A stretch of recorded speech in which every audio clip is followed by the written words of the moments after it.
রান্না করব আর খিচুড়ি রান্না করব। গোশটা আমি কেটে ধুয়ে নিয়েছি আর গোশের জন্য পেঁয়াজ মরিচও কেটে নিয়েছি। আমি এখন গোশটা হাতে মেখে আর কি রান্না করব আজকে। পেঁয়াজটা আমি বাটাটা ব্যবহার করব না, কেটেই দিচ্ছি যেহেতু গরুর গোশ, কষাতে কষাতে আর কি ঠিক হয়ে যাবে। সামান্য একটু রসুন কুচি দিয়েছি যেহেতু বাটা রসুন দিব, আর কিছু কাঁচামরিচ দিয়ে নিলাম। এখানে আমি আদা এবং রসুনের পেস্ট নিয়ে নিয়েছি আর জয়ফল, জয়ত্রী আর শুকনা মরিচ এগুলো আমি একটু পানি দিয়ে ভিজিয়ে রেখেছিলাম, আর এগুলো এখন আমি ব্লেন্ডার করে গোশের মধ্যে দিয়ে দিব। আমি শুকনো মশলাগুলো দিয়ে নিয়েছি, হলুদের গুঁড়া, মরিচের গুঁড়া, ধনিয়া গুঁড়া, আর আমি যেহেতু বাটা জিরা ব্যবহার করি নাই এই জন্য কাঁচা জিরার গুঁড়া ব্যবহার করেছি, আর স্বাদ মতন লবণ দিয়ে নিয়েছি। আর এখন আমি পরিমাণ মতন তেল দিয়ে গোশটা মেখে চুলায় বসিয়ে দিব। এখন এই তো গোশটা মেখে নিয়েছি, এখন চুলায় বসিয়ে দিচ্ছি, আর গোশটা হতে হতে আমি খিচুড়িটা রেডি করে নিব।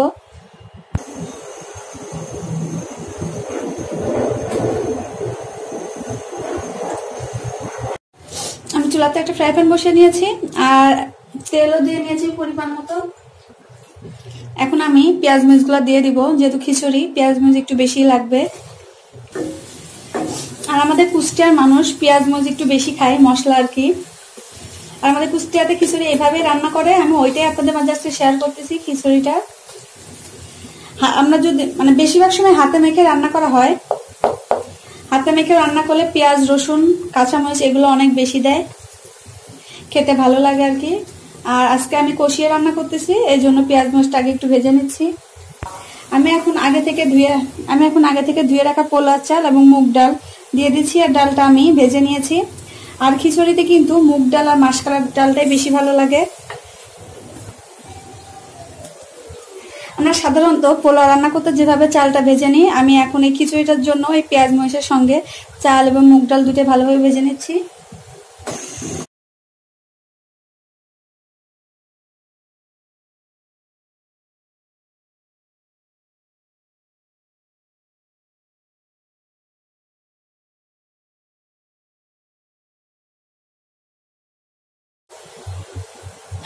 আমি চালটা ভেজে নিয়েছি, আর এর মধ্যে আমি এখন আদা এবং রসুন বাটা দিয়ে আর একটু ভালোভাবে ভেজে নিব।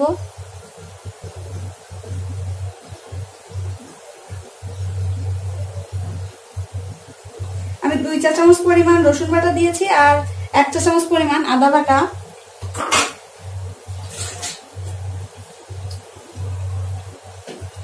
আর দিয়ে দিব পরিমাণ মতন লবণ।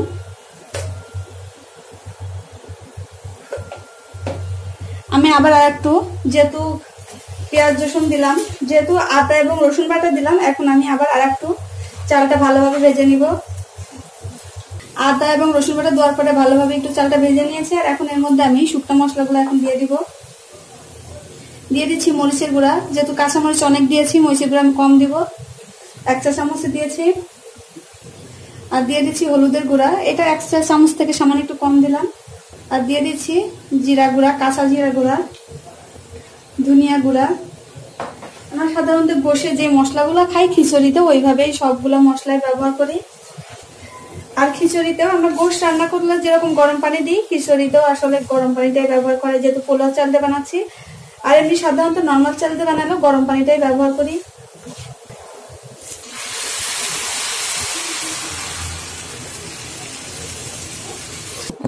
আমি আসলে মেপে পানি দিতে পারি না, আমি আমার চোখের আইডিয়াতে যেটুকু হলে হবে ওইভাবেই পানিটা দিই। এই জন্য আমি এখানে কতটুকু পানি দিয়েছি এটা আমি সঠিক মাপটা বলতে পারলাম না। আমি আমাদের আর একটু পানি দিব।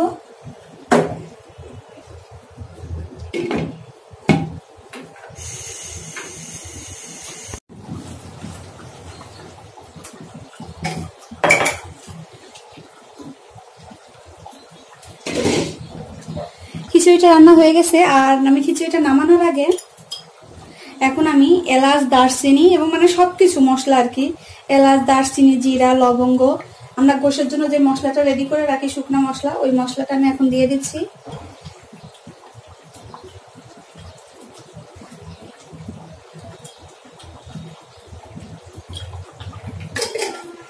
আমি এখন ভাতটা একটু উল্টা পাল্টা করে নেড়ে আর কি মিশিয়ে দিব।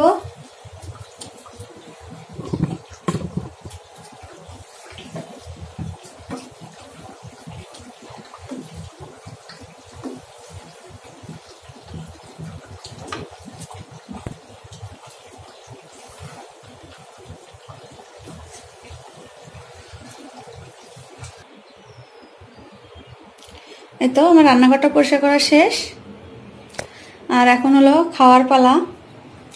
খাবো এখন। আমার গোসল টোসল হয়ে গেছে সব। এই তো তরকারিটা, খিচুড়ি ভাত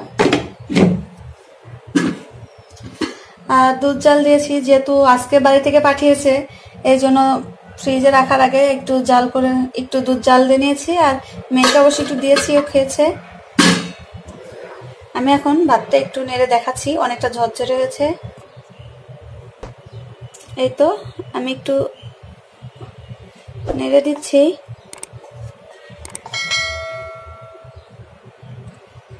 ভাতটা একদম ঝরঝরে, আর এরকম ভাত ঝরঝরে না হলে খেতেও ভালো লাগে না। আর খাওয়াটা আমরা এখন দেখাবো না, খাওয়ার তো দেখানোর কিছু নাই। শান্তি হয় না, না শান্তি।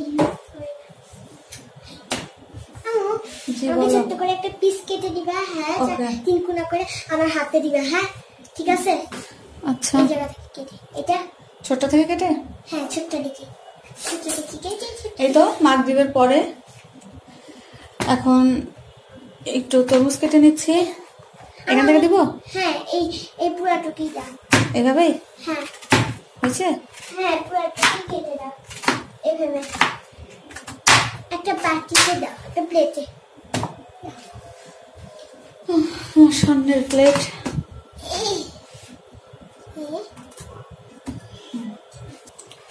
আমি আবার এই ছুরি দিয়ে কাটার অত পারদর্শী না, মানে পারি, সাইজ ভালো হয় না আর কি। সাইজ ভালো হয় না, অর্ধেকটা কাটবা মা। এটা কালকে আর এটা আজকে।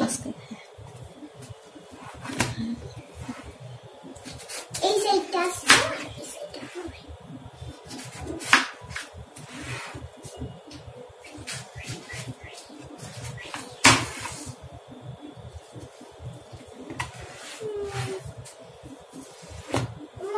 জি, টুথপিক কই মনে আছে তোমার? টুথপিক? হ্যাঁ ওই ক্যাবিনেটের ভিতর। ওই টয়লেটের মধ্যে।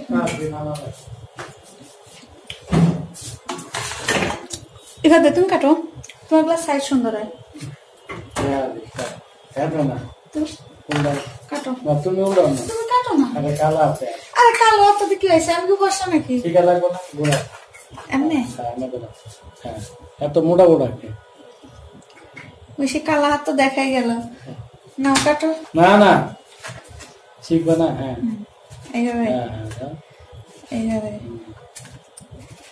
এবার বলো আমার বড় আমাকে শিখিয়ে দিচ্ছে।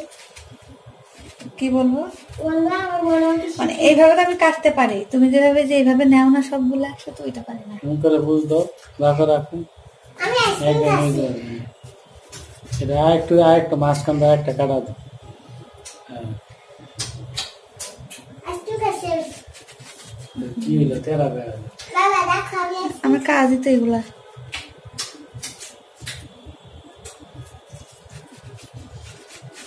মজা শেষ, ঠান্ডা মজা। তোমার শেষ না। আর এটা পারছি আমি। আমি দেখা এটা সহজ।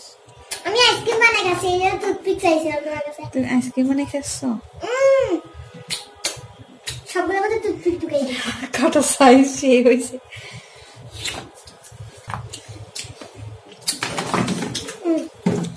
এই তো তরমুজ কাটা শেষ, আর আমি এখন এর মধ্যে একটু লবণ ছিটিয়ে দিব। আইসক্রিম খাবা? আমাকে শিখিয়ে দাও আইসক্রিমের সাথে, না আইসক্রিম শিখাই তুমি দেখাই না। আমার কাছে ভালো লাগে, অনেকে বলতে পারেন তরমুজের মধ্যে আবার লবণ দিচ্ছে কেন।